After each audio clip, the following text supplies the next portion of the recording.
చదివిన వారికి ఈ ప్రాంతం గురించి ప్రత్యేకంగా పరిచయం అక్కర్లేదు, ఎందుకంటే దీని గురించి అందులో ప్రత్యేకంగా ప్రస్తావించారు. కలి ఆగడాల నుంచి కల్కి అవతారం చాలించే వరకు ప్రతి ఒక్క ఘటన ఈ శంబల నగరం కేంద్రంగానే చోటు చేసుకున్నాయి. ఇంతకీ శంబల అంటే ఏమిటి? ఈ నగరం ఎక్కడుంది? దీన్ని ఎవరు నిర్మించారు? విష్ణు పురాణాలకు ఈ నగరానికి సంబంధం ఏమిటి?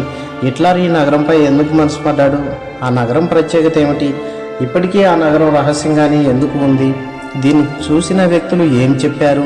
ఆ నగరంలో ఏమున్నాయి? ఒకసారి విష్ణు పురాణాల్లోని కల్కి ప్రభావం, కలి అవతారాల గురించి తెలుసుకోవాలి. శంబల అంటే ఏమిటి? శంబల అనేది సంస్కృత పదం.